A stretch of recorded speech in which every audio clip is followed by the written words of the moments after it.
Stand still while I beat you. While I flog you, stop moving. Let these metal beads and bones on the tip of this whip sink in. I mean, really sink in. Sink to the core of your soul. Take flesh, strike bone, and draw blood, because that's exactly what I'm doing every time that I sin.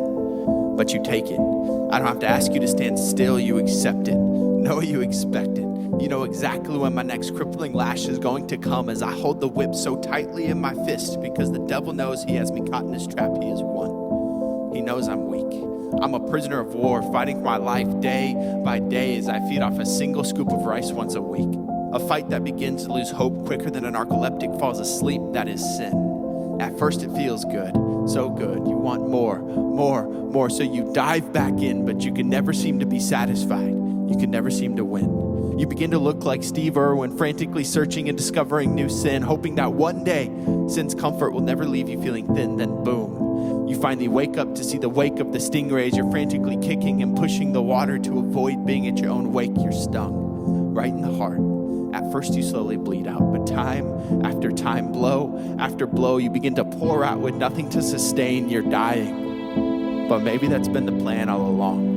See, the villain is always winning in intermission. It ain't over yet, and I heard no fat lady sing, and my ears work fine, I know, because I heard the Lord's cry every single time I sinned. Each strike on his back felt like 10 blows on mine, but that took some time. The pain was delayed like a ticking time bomb, just waiting to explode insanity.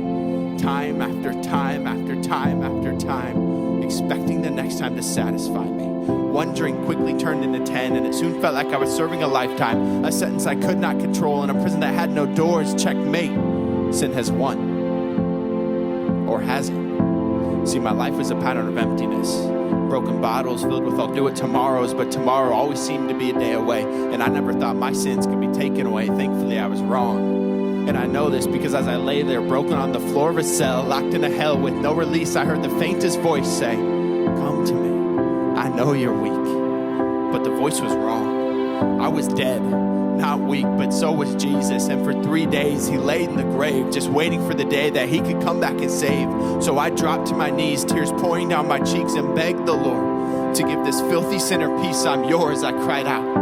Then God, in his infinite love, without missing a beat, said, "Son, when you laid your sins at my feet, they were forgiven, and I made you complete, not lacking of one single thing. You're whole. So stop your complaining. It's only derailing. See, a train only works when it's laying on its tracks, and unlike Marty McFly's, this train doesn't go back. We all wish we could go back to the past and change, but forget it. Come back to the future. Leave your sin in the past. Sin will break your heart like a pane of glass if you don't turn your back. So turn up. No, turn to God. And when you do, he showers you with love so abounding that no one can outrun this. I know because I tried. But like a criminal stuck to Spider-Man's web, I stuck to God's grace. Warmth infinite of a mother's embrace. Not one single thing could satisfy me or replace the abounding, eternal, unfathomable, unconceivable, insurmountable agape love that God cements in place.